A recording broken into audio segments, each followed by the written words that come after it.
오늘 항상 기뻐하며 살아가자라는 제목으로 함께 은혜를 나누고자 합니다.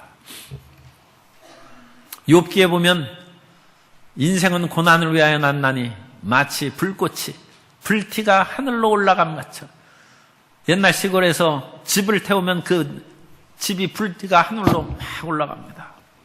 뭐 당연한 것이죠. 그런 것처럼 인생에 고난당하는 것은 당연하다는 말입니다. 인생의 근심 가운데 살아가는 그런 날들이 적지 않습니다. 그러나 오늘 본문 말씀을 보면 주님께서 가끔씩 기뻐하라 그렇게 말씀하시지 않았습니다. 자주 기뻐하라, 대부분 인생을 기뻐하라 그렇게도 말씀하시지 않고 항상 기뻐하라고 했습니다. 어떻게 우리가 항상 기뻐하며 살아갈 수 있는지 우리가 말씀을 통하여 은혜를 나누고자 합니다. 첫째로 우리 인생은 원래 근심된 일이 많습니다. 인생은 항상 근심투성입니다. 사람은 언제나 근심합니다. 사람이 아이를 갖고 날 때부터 근심하기 시작합니다. 입덧을 하고 그러면 마음에 근심하고, 이 아이가 잘 자라날 수 있을까 근심하고, 건강하고 튼튼한 아이가 태어나야 될 텐데 노심초사하기 마련입니다. 그 아이가 태어나면 이제는 건강하게 잘 자랄 수 있도록 예방주사 맞춰야 하고, 조금이나마 열이 오르고 그러면 어떻게 힘들어지지 않을까 걱정이 많이 있습니다. 옛날에는 해열제가 별로 없어서 아이들이 너무 열이 오르면 귀가 들리지 않는 그런 일들도 생겼습니다. 그래서 건강하게 잘 자라난 것이 부모의 그런 근심이었어요. 그런데 아이가 웬만큼 이제 잘 걸어다니고 그래서 하면 또 학교 가는 문제가 걱정이 되는 거죠. 학교 가서 좋은 친구 사귀고 잘 공부해야 될 텐데 또 근심이 태산 같아요. 나쁜 친구 만나서 학교로 안 가고 또 강남으로 빠지면 그게 걱정 아닙니까? 공부를 잘해서 중학교, 고등학교 다니고 대학에 올라가면 또 대학에 가면서 서울로 유학 보내야죠. 또 해외로 유학 공부해야죠. 그러면 경제적으로도 문제가 되고 정말로 그와 같은 훌륭한 인재가 될지 근심이 투성이고, 공부 잘하면 그 다음에 취직 걱정하고, 취직 잘하면 결혼 걱정하고, 결혼하면 또 애 잘 낳고 잘 살아야 될 텐데 또 걱정하고, 언제나 걱정이에요.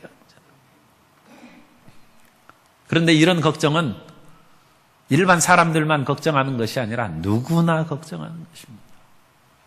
요즘에 탄핵 정국이니까 대통령도 밤을 편히 주무시겠습니까? 대통령도 걱정하는 것이죠. 또 대통령이 세우는 국무총리가 대통령 권한대행을 하는데 그 일도 자기가 잘 할 수 있을까? 또 온 국민이 바라는 올바른 그런 그 통치를 행해 나갈 수 있을까 걱정하고,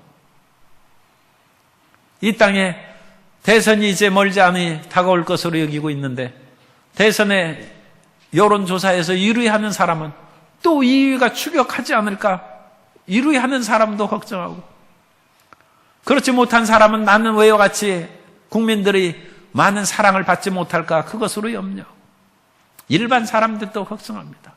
며칠 전에 어떤 교장 선생님이 정년퇴직을 앞두고 글을 썼는데 수십 년 동안 그야말로 선생님으로서 교직에 봉사했습니다.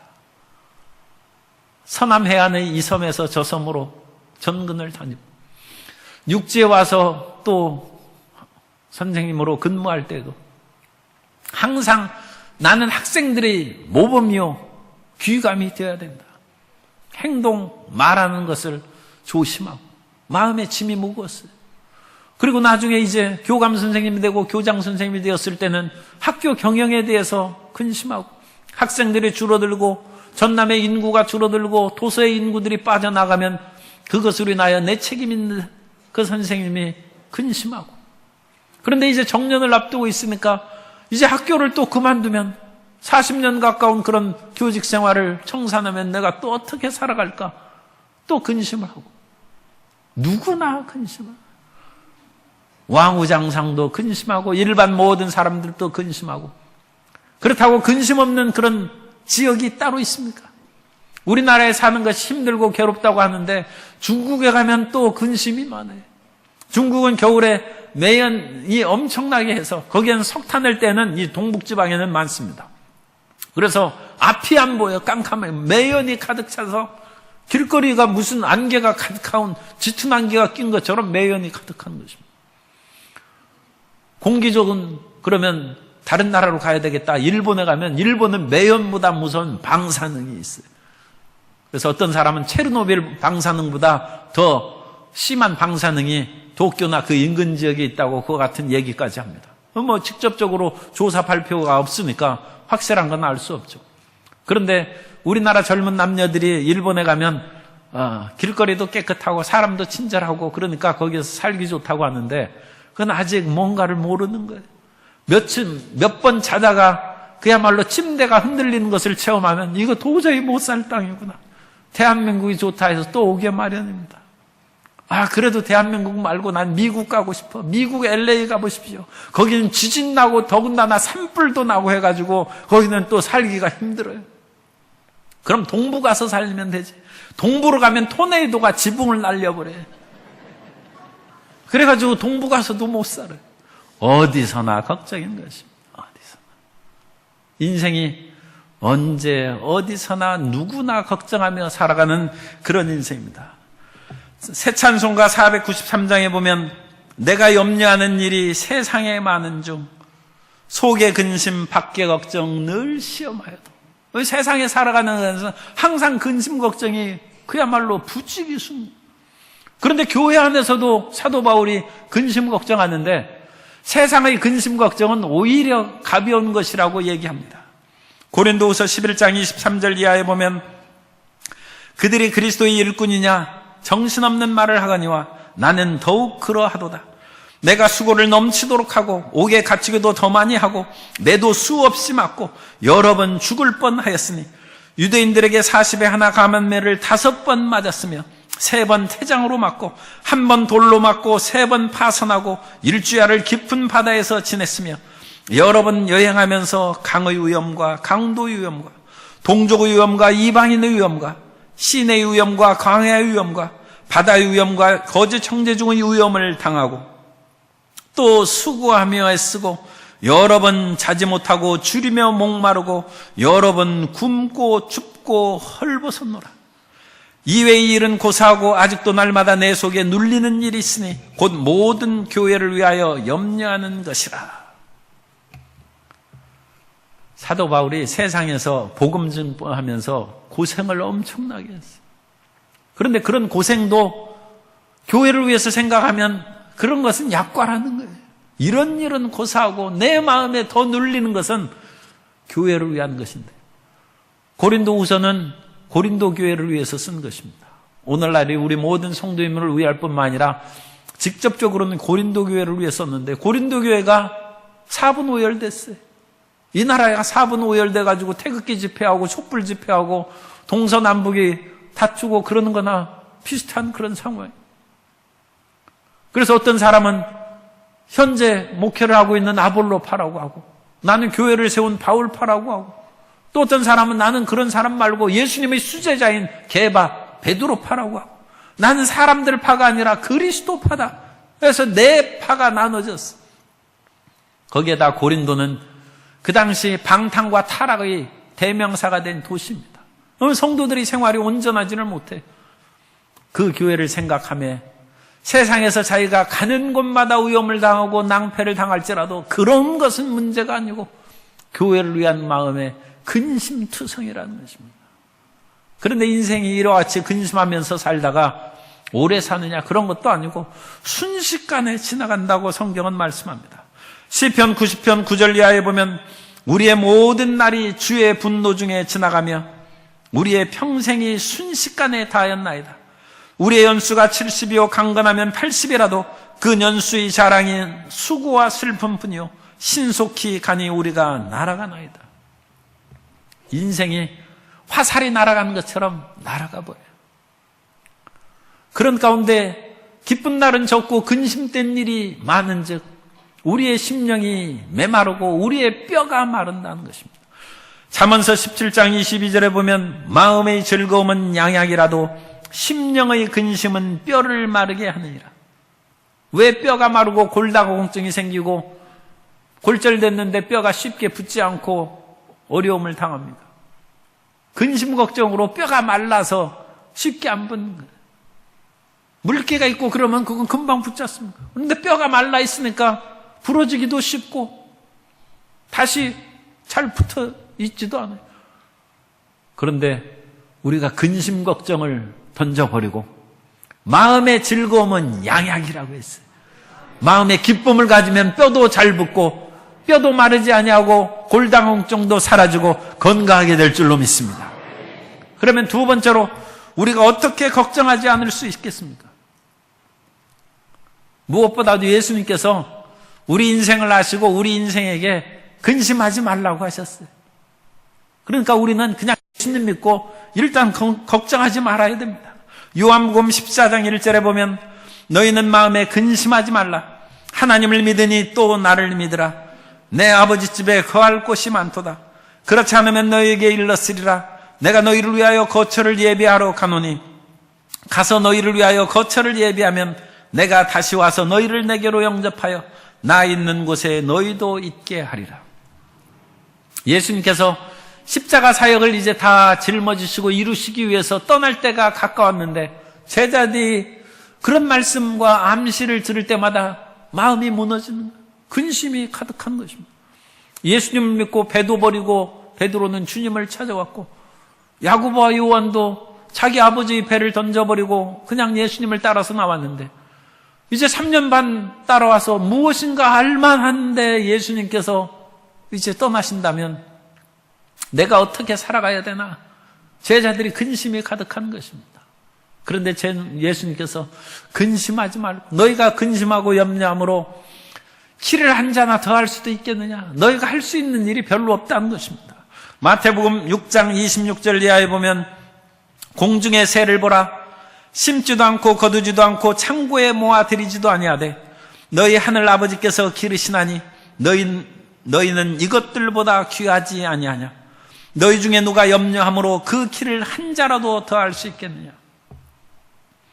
우리가 근심 염려해서 키 크게 하지도 못하고 키 줄이지도 못하고 우리 몸도 마음대로 못하는데 근심하지 말라는 것입니다. 그런데 이것을 조사한 사람이 어니 제이 젤린스키라는 사람이 느리게 사는 즐거움이라는 책에서 그렇게 조사를 해보니까 인생에 100%의 근심이 있는데 그 100%의 근심을 좀 나눠보니까 40%는 절대 일어나지 않을 그런 근심이라는 거예요. 뭐 일어나지 않는데 우리가 쓸데없이 근심하는 것이 40%가 되고 30%는 이미 지나갔어요. 지금 근심하는데 이미 태풍이 지나갔는데 태풍이 지나간 후에 그냥 벌벌 떠는 거나 마찬가지예요. 이미 사건은 끝났는데 그 뒤에 마음에 근심하고 어떤 사람은 모든 문제가 끝난 후에 머리 뒤에 띠띠고 드러눕는 사람이 있어요. 후유증이죠, 후유증. 이미 지나간 거 근심하여 뭐예요? 떨쳐버려. 그러니까 70%는 근심할 필요가 없는 거예요. 더군다나 22%의 근심은 아주 사소한 것이어서 이렇게 돼도 되고 이렇게 안 돼도 그러니까 간짜장 먹으나 짜장 먹으나 큰 차이가 없어요. 근심하지 말라는 거예요. 그게 22%. 그럼 92%가 근심할 필요가 없는 거예요.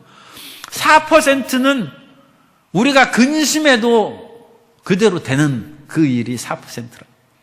우리가 아무리 그렇게 다른 나라에 대해서 뭐 트럼프가 대통령 되라고 해도 그 우리 뜻대로 된 것도 아니고 되지 말라고 해서 우리 뜻대로 안 된 것도 아니에요.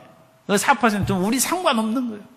저절로 일어나는 거예요. 그러니까 96%는 그 우리가 근심해도 별 상관이 없는 것이거나 전혀 근심해도 우리하고 연관 없이 일어나는 것이고 마지막 4%가 근심함으로써 일을 하면 변경될 수 있는 것이다. 그러니까 4%밖에는 근심이 유효하지 않다는 거예요. 그러니까 아예 그런 것도 다 포기해버리고 그냥 매일 즐겁게 웃고 살아도 우리는 96점짜리 인생이 되는 거예요. 96.6%는 다 저절로 되는 거예요. 나머지 4%마저 우리가 다 근심함으로써 완성하면 100%의 행복한 인생이 되지만 우리가 어찌 100% 행복한 인생을 다 바라겠습니까? 96점마저도 A 플러스입니다. A 플러스 인생 되면 된 것이죠. 사람은 근심해도 별로 일을 고칠 수 없고, 또 근심하지 않고 즐겁게 살아도 모든 일은 저절로 진행된다는 것입니다. 그런데도 불구하고 사람들은 근심한 일이 너무나 많아요. 그래서 이사야 55장 2절에 보면 너희가 어찌하여 양식이 아닌 것을 위하여 은을 달아주며 배부르게 하지 못할 것을 위하여 수고하느냐, 그렇게 말씀하고 있습니다. 우리가 근심하고 수고하고 걱정하는 것은 너무 우리 마음 가운데 욕심 많고 과도한 일을 행하기 때문에 그것으로 인하여 근심한다는 것입니다.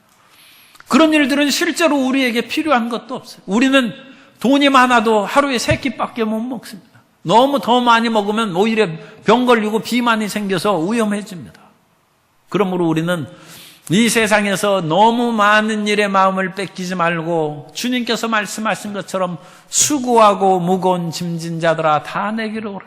내가 너희를 쉬게 하리라. 나는 마음이 온유하고 겸손하니 내게 배우라. 그러면 너희 마음이 쉼을 얻으리니 이는 내 멍에는 쉽고 내 짐은 가벼움이라. 주님께 수고하고 무거운 짐을 맡기고 편하고 행복하게 살아가야 될 줄로 믿습니다.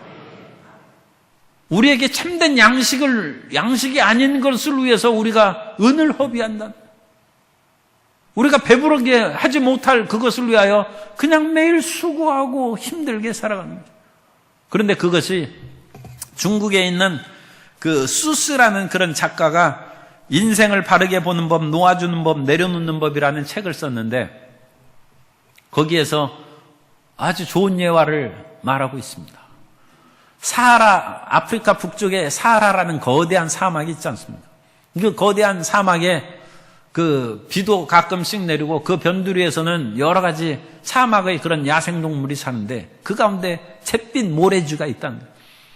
그런 잿빛 모래쥐는 조금 그 살만한 때 여러 가지 양식을 모아놓아서 이제 비가 전혀 한 방울도 내리지 않는 건기에서 살아갈 수 있는 그런 준비를 한다는 것입니다. 그래서 아직 그 이슬이나 비가 좀 내려서 나무 뿌리가 자라고 풀 뿌리가 자라고 그런 것이 있으면 그걸 모아가지고 자기 그 집에다가 모아놓는 거예요. 그런데 그 떼약볕에서 열심히 밤낮을 가리지 않고 그 쥐가 그것을 모으는데 그 건기를 낳는데 잿빛 모래쥐가 한 마리가 필요한 그런 나무 뿌리 양식이 2kg이면 산대. 그런데 2kg만 모으는 것이 아니라 그 잿빛 모래쥐가 10kg을 모은다는, 8kg은 전혀 먹지도 못하고 그건 썩어서 없어져 버리는 거예요.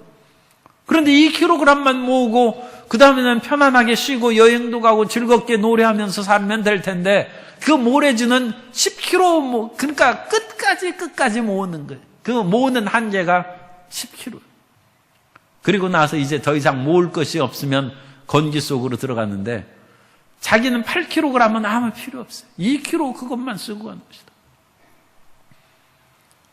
어떤 인기 있는 그런 유명한 주의 종이 성도님들에게 성도 여러분 즐겁게 놀고 행복하게 살아가십시오.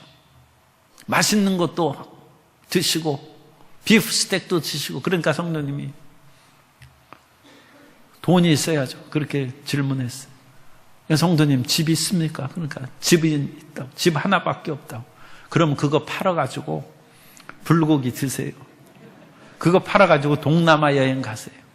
그러니까 집이 2억이면 팔아서 1억짜리 집으로 이사가요. 집 없이 어떻게 삽니까? 1억짜리 집으로 이사가고 나머지 1억으로 불고기도 먹고 동남아도 가고 멋있게 그냥 하와이도 가보고 그렇게 하시라는 거예요.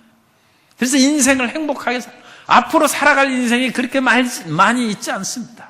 많은 사람들은 1000년, 100년 살 것 같지만 100세 시대에도 많은 사람들은 3분의 2 이상의 인생을 살았음에도 불구하고 여전히 사하라 사막의 잿빛 모래지처럼 10kg을 모으려고 애쓰고 땀을 흘리고 뻘뻘 흘리고 전혀 즐기지 못하는 행복하지 않는 인생을 살아간다는 것입니다. 그런데 우리가 그와 같이 살아가려면 하나님을 의지하고 모든 걸 하나님께 맡기는 삶을 살아야 됩니다. 우리는 우리의 모든 인생의 시작과 끝을 하나님께서 아시고 너희는 마음에 염려하지 말라는 그 예수님의 말씀을 믿고 우리가 그거에 맞춰서 살아가면 주님께서 우리의 길을 그와 같이 예비해 주실 줄 믿습니다. 잠언서 16장 9절에 보면 사람이 마음으로 자기의 길을 계획할지라도 그의 걸음을 인도하시는 이는 야훼시니라. 하나님의 인도하심을 굳게 믿고 가장 소중한 아들 이삭을 번제로 드린 사람이 아브라함입니다. 저는 아브라함이 몇 살에 이삭을 드렸는지 성경에 정확하게 안 나왔기 때문에 그걸 정확하게 말씀드릴 수는 없습니다. 그러나 제가 그냥 대충 정해보면 아브라함이 이삭이 15살 때 그렇게 드렸다. 그렇게 정해놨어요. 왜 그렇게 정했느냐? 아브라함이 75세에 하나님의 부름을 받고 나와서 115세가 되면 믿음이 40년 되는 때예요. 40년이라는 것은 성경에서 상당히 여러 가지 의미심장한 숫자입니다. 그래서 아브라함이 40년이 되어서 예수님께서도 40일 금식기도를 하고 모세도 40일 금식기도 하고 하나님께서 하나의 완벽한 그런 어떤 기간으로 정해 주신 기간이기 때문에 아브라함이 40년 동안 믿어서 이제 원숙한 경지에 달아. 그 원숙한 경지에 들은 그 사건이 이삭을 번제로 드리라고 하니까 이것은 가슴이 답답하고 그야말로 심장이 터져나가는 그런 일 아닙니까? 그런데 아브라함이 심장병 걸려가지고 드러눕지 아니하고 아침 일찍이 일어나서 오히려 이삭에게 나무찜 지우고 불 들고 가는 거예요. 이렇게 태어나고 태평할 수가 없어요. 원숙한 믿음의 아브라함을 봅니다. 그리고 나서 정말로 이삭을 붙잡아서 번제로 드리려고 그러는 거예요. 렘브란트란 유명한 화가의 그림에 보면 아브라함이 칼을 들어서 이삭을 번제로 드리려고 할 때 하나님의 사자가 손을 붙잡은 그림이 있어요. 아니 정말로 너 죽이려고 그러느냐 하면서 하나님이 다급해가지고 아브라함 손을 붙잡고 그러지 말라는 그러지 말라. 예비하시는 하나님, 우리의 길을 인도하시는 하나님이십니다. 믿음의 원숙한 경지에 아브라함이 이루었고 아브라함이 걱정하지 않아요. 히브리서는 그것을 조금 다르게 말씀해서 아브라함이 정말로 번제로 드렸다 할지라도 하나님께서는 죽은 자 가운데서 제 가운데서라도 이삭을 살릴 것을 믿었다는 것입니다. 철저한 그런 믿음으로 살아감으로 두려움이 없어요. 근심과 걱정이 마음 가운데 사라지는 것입니다. 우리의 유명한 조상이요 선생님이신 정약용 그 선생님이 강진에서 18회 동안 유배 생활을 했는데 그때 집에도 편지를 보내고 제자들에게도 편지를 보내는데 그 편지가 얼마나 긍정적이고 적극적인지 참 오늘날에 보면 감탄하지 않을 수가 없어요. 자기는 귀양 갔는데 멀쩡하게 그렇게 살아가는 제자에게 너무 가난한 거 걱정하지 말라는 그런 편지를 썼어요. 그러면서 그 편지 내용을 보면 가난한 선비가 정월 초월한 날 8식구가 어떻게 살아갈까 생각해 보니까 앞길이 캄캄하다. 아니 이 8식구를 어떻게 부모님과 부부 또 자녀 그렇게 해가지고 다 8식구인데 살아갈 길이 아무리 계산해봐도 돈이 없어요. 그런데 섣달 금은날 돼 보면 그 8식구가 굶어 죽지 않고 멀쩡히 살아있다는 것이에요. 그걸 보니까 참 기적이 아니에요. 어찌 이런 놀라운 일이 있었을까? 자기도 모르게 자기 그런 계산으로는 살아갈 길이 없는데 1년이 지난 섣달 금은날에 보니까 그래도 다 살아있다. 이 하나님의 은혜가 아니냐? 그러면서 그 제자에게 이렇게 편지합니다.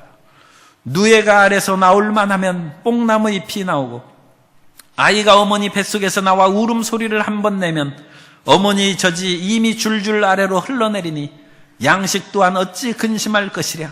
너는 비록 가라고 하나 그것을 걱정하지 말라. 누에도 태어날 때가 되면 하나님께서 봄이 되어서 뽕잎이 나게 하시고 자녀를 낳을 때가 되면 어머니가 젖이 흘러내린다는 것이죠. 일용할 양식을 주시는데 예비하시고 인도하시는 하나님께서 우리 길을 이끌어 주실 것이므로 예수님을 믿음으로 우리는 근심 걱정을 벗어버리고 기쁘게 살아야 될 줄로 믿습니다. 그런데 기쁘게 살다가도 또 낙심하고 그러지 말고, 세 번째, 예수 그리스도 안에서 항상 기뻐하라. 따라서 하세요. 예수 그리스도 안에서 항상 기뻐하라. 그래서 항상 기뻐하는 거예요. 예수님은 하늘과 땅을 지으신 하나님이십니다. 모든 권세를 가지셨다고 마태복음 28장 18절에서 말씀합니다. 예수께서 나와 말씀하여 이르시되 하늘과 땅의 모든 권세를 내게 주셨으니, 하늘과 땅의 모든 권세를 가진 예수님께서 우리에게 그대로 되리라면 이루어질 줄로 믿습니다.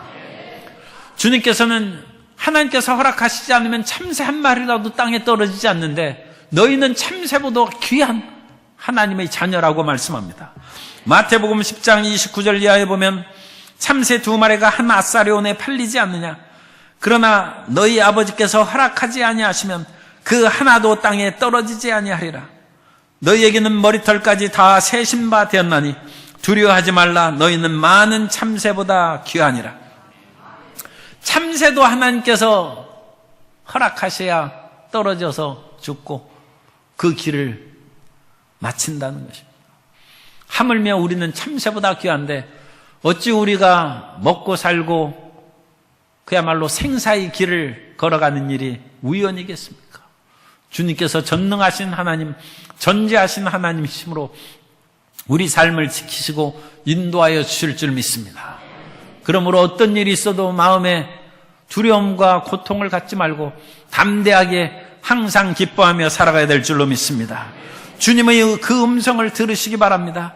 요한복음 10장 27절에서 이렇게 말씀합니다. 내 양은 내 음성을 들으며 나는 그들을 알며 그들은 나를 따르니라. 내가 그들에게 영생을 주노니 영원히 멸망하지 아니할 것이요 또 그들을 내 손에서 빼앗을 자가 없느니라. 그들을 주신 내 아버지는 만물보다 크심에 아무도 아버지 손에서 빼앗을 수 없느니라. 나와 아버지는 하나이니라 하신대. 예수님과 하나님 아버지는 하나이십니다.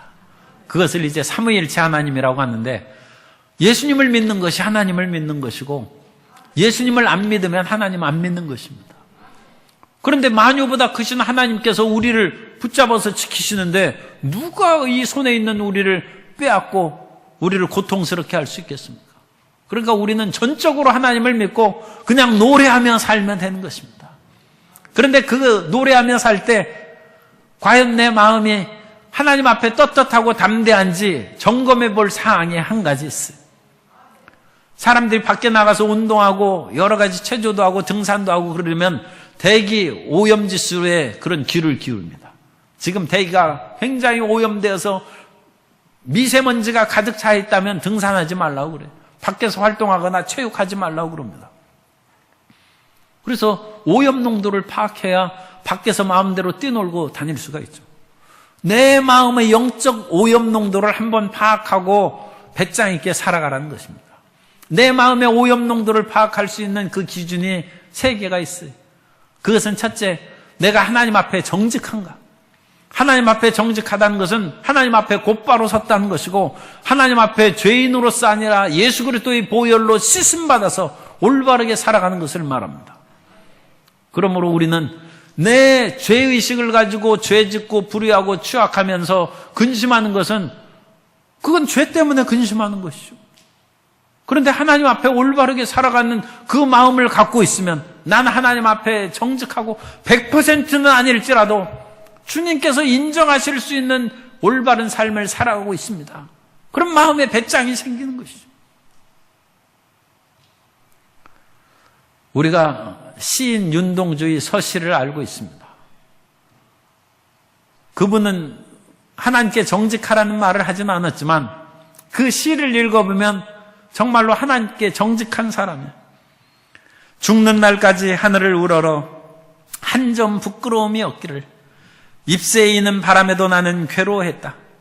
별을 노래하는 마음으로 모든 죽어가는 것들을 사랑해야지. 그리고 나한테 주어진 길을 걸어가야겠다. 오늘 밤에도 별이 바람에 스치운다. 하나님 앞에 정직한 사람. 그러면 내 주어진 길을 걸어가고 담대하게 살아갈 수 있습니다. 또한 두 번째 우리를 점검하는 것은 오염농도, 영적 오염농도를 점검하는 그 기준은 사람에게 진실한 겁니다. 진실하다는 것은 참 열매입니다. 내가 다른 사람에게 허풍이 되지 아니하고 그 사람이 우리가 사과를 먹었는데 썩었어요. 그러면 그 얼마나 기분 나쁘고 허탄해집니까? 그 사람이 나를 만나서 참된 열매를 얻고 그야말로 과즙이 자르르 나오는 그와 같은 생명의 기쁨을 우리가 나눠줘야 되는데 그렇지 못하면 진실하지 못하는 것이죠.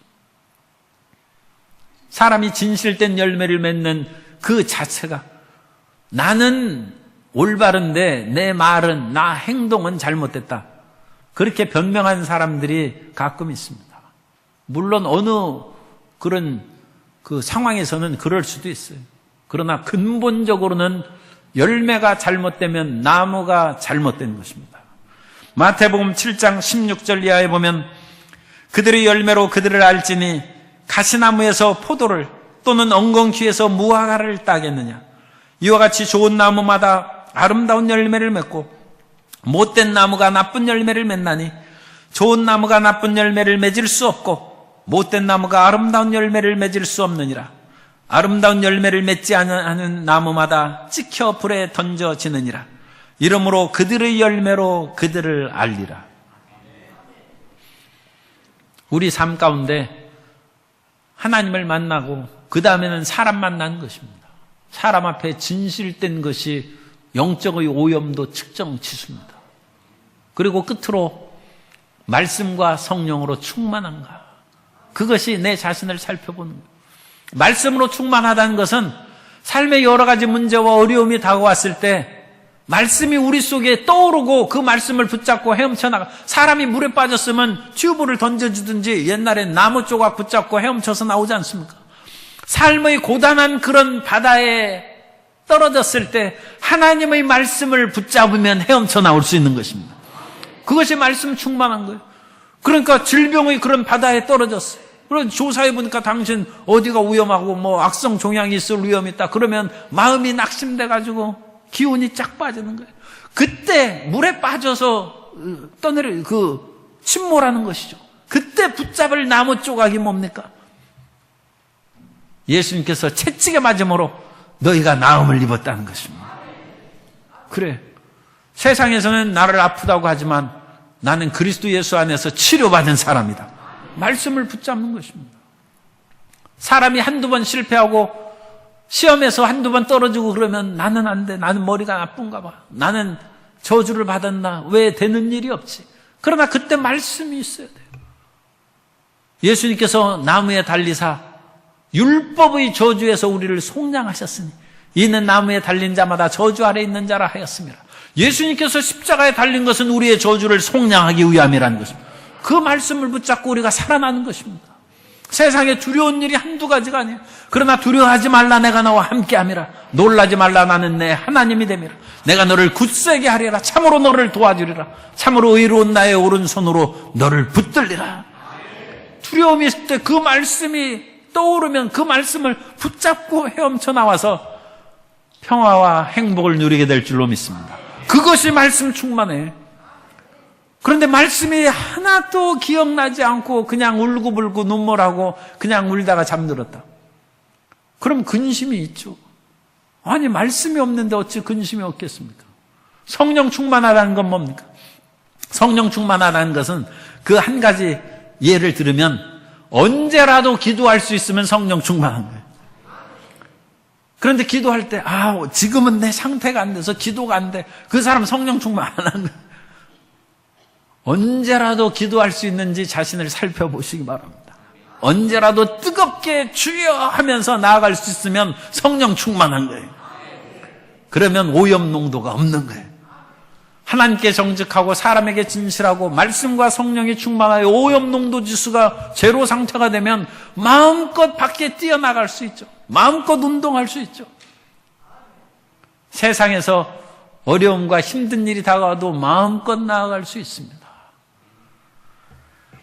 요한일서 3장 21절에 보면 사랑하는 자들아, 만일 우리 마음이 우리를 책망할 것이 없으면 하나님 앞에서 담대함을 얻고 오염 농도가 없으니까 마음껏 나가서 살 수 있는 것처럼 하나님 앞에 담대하게 살아갈 수 있어요. 그런데 이와 같이 하나님께 정직하고 사람에게 진실하고 말씀과 성령이 충만한 사람이 항상 좋은 일만 있는가? 그것은 좀 다른 문제예요. 고린도후서 11장 아까 읽어드린 것처럼 사도 바울이 하나님의 능력과 사랑받은 사람입니다. 우리는 부활하신 예수님 못 만났지 않습니까? 그런 분이 가끔 있을 수 있는데 드물어요. 그런데 사도 바울은 부활하신 예수님을 만난 사람이에요. 그리고 사도 바울은 하나님의 신실한 말씀을 두란노 서원에서 강의할 때 사도 바울이 쓰던 손수건을 갖다가 아픈 사람에게 얹으니까 아픈 사람이 낫고, 앞치마를 데려다가 악귀 들린 사람에게 그 앞치마를 씌우니까 악귀가 떠나갔어. 그런 사도 바울이 고통을 많이 겪었다고 아까 읽어드렸지 않습니까? 어딜 가든지 위험과 동족을 받았어요. 그때 사도 바울이 제가 드린 말씀의 기준으로 보면 생각했을 것입니다. 주님, 제가 왜 이같이 위험을 당하고, 강에 가면 강의 위험, 바다에 가면 바다의 위험, 동족을 만나고 같은 사투리를 쓰면 얼마나 기뻐요. 그런데 그 사람은 동족이 오히려 위험에 빠뜨리고, 그렇다고 이방인 낯선 사람에게 가면 낯선 사람도 또 위험해요. 어찌하여 가는 곳마다 힘들고 어려운 일이 다가옵니까? 그때 생각했을 것입니다. 내가 하나님 앞에 정직한가? 정직하지. 사람 앞에 진실한가? 진실되지. 말씀과 성령이 충만한가? 귀신도 떠나가는데 말씀과 성령이 충만하죠. 그런데도 불구하고 어려움이 다가오는 것은 주님의 영광을 드러내기 위한 길인 줄 믿습니다.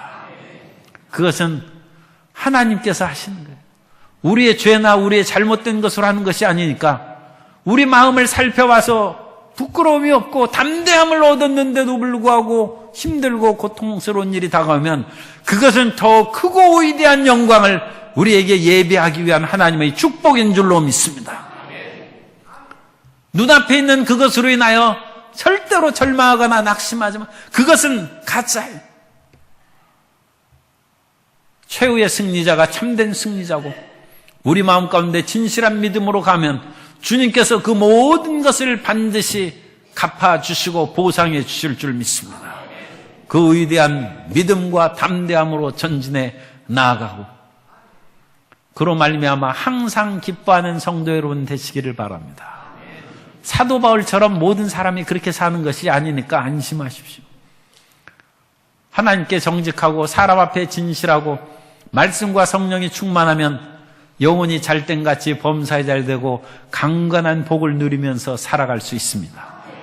그런 경우가 훨씬 더 많아요. 그런데 그렇게 올바르게 살아가는데도 불구하고 사도 바울처럼 힘들고 어려운 생을 살아가면 그것은 주님께서 지금 어렵게 했으니까 더 큰 예비하신 것으로 채워주신 것입니다.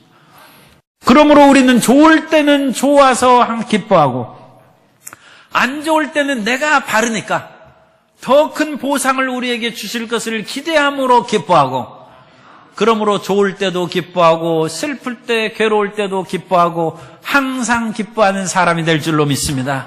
이런 항상 기뻐하는 은총이 우리 모든 성도님의 삶 가운데 충만히 임하게 되시기를 주님의 이름으로 축복합니다.